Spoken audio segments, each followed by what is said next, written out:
Hi hello friends, welcome. எல்லாரும் எப்படி இருக்கீங்க? ஒரு ஈவினிங் ஸ்நாக்ஸ் ரொம்ப சிம்பிளாக பண்ணுறது. சின்ன குழந்தைங்கள்லாம் இப்போ எல்லாம் வீட்டில் இருக்கிறாங்க ஸ்கூல் லீவில். ப்ரெட்டு பன்னு அந்த மாதிரி எது இருந்தாலும் அதில் ஸ்டஃபிங் பண்ணுற மாதிரி வெறும் ஆனியன் வச்சு மட்டும் செய்யலாம். ரொம்ப நல்லாயிருக்கும் இது. 2 பச்சை மிளகா, ஒரு 3 வெங்காயம் எடுத்துருக்குறேன். இது எல்லாத்தையுமே ஸ்லைஸாக கட் பண்ணி எடுத்துக்கலாம். இது எல்லாத்தையுமே கட் பண்ணி எடுத்தாச்சு. ஒரு அடுப்பில் கடாய் வச்சுக்கலாம்.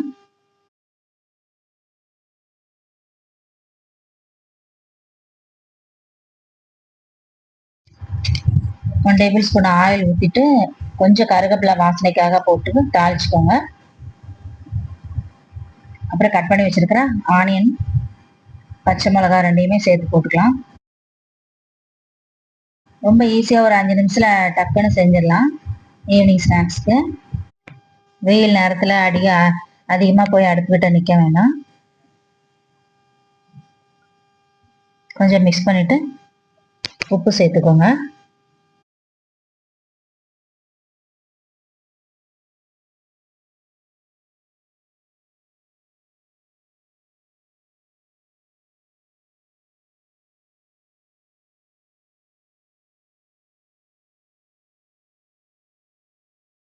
ரொம்ப வதங்கணும்னு கூட அவசியம் கிடையாது. அந்த ஈரம் வந்து அந்த வெங்காயத்தில் இருக்கிற ஈரம் வந்து அப்படியே கொஞ்சம் போனதுக்கப்புறம் எடுத்துடலாம். இப்போ ஃபஸ்ட்டு மஞ்சள் தூள், கொஞ்சம் கறி மசாலா தூள் 1 ஸ்பூன் சேர்த்துருக்கேன். அவ்வளோதான் காரத்துக்கு. பச்சை மிளகாய் சேர்த்தனால கறி மசாலா தூள் 1 ஸ்பூன் சேர்த்துருக்குறேன். இதையும் நல்லா மிக்ஸ் பண்ணி விட்டுக்கோங்க. அவ்வளோதான், வேறு எதுவுமே சேர்க்க தேவையில்லை.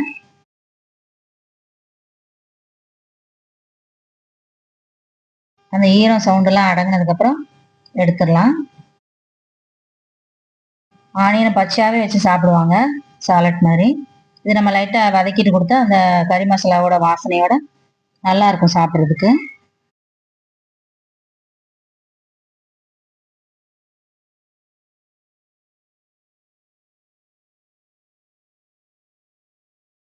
நல்லா உதுத்து விட்டு போட்டுக்கோங்க, நான் கொஞ்சம் நல்லா வதங்கிடும்.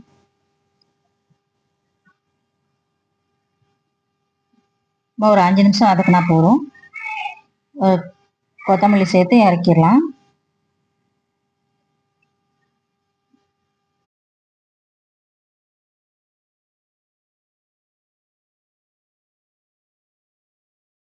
அவ்வளோதான், இவ்வளோ வதங்கினா போதும். ரொம்ப கருப்பாக வதங்கணும் அப்படின்லாம் அவசியம் இல்லை. ஒரு தோசை தவா அடுப்பில் வச்சுட்டு ப்ரெட் இல்லைன்னா பன்னு அந்த மாதிரி எடுத்துக்கோங்க. நல்லா கட் பண்ணி எடுத்துக்கலாம். அந்த பன்னாக இருந்ததுன்னா நல்லா ஃப்ரெஷ் பண்ணு.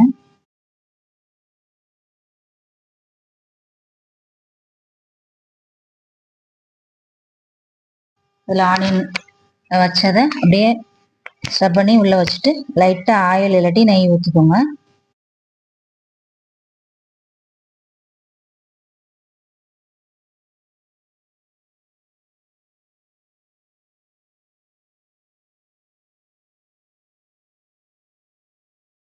பிரெட் டோஸ்டர் இருந்ததுன்னா அதில் கூட வச்சு எடுத்துக்கலாம். 2 பக்கமும் நல்லா திருப்பி போட்டுட்டு கலர் சேஞ்ச் ஆனதுக்கப்புறம் எடுத்து கட் பண்ணி கொடுங்க. சூப்பராக சாப்பிட்ருவாங்க குழந்தைங்க.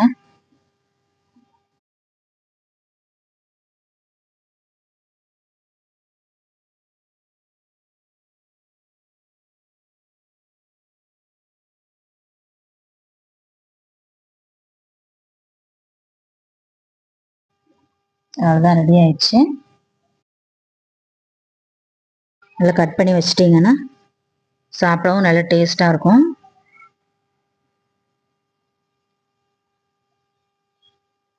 ஓகே ஃப்ரெண்ட்ஸ், நீங்கள் இந்த மாதிரி செஞ்சு பார்த்துட்டு எப்படி இருக்குன்னு சொல்லுங்கள். பாய்.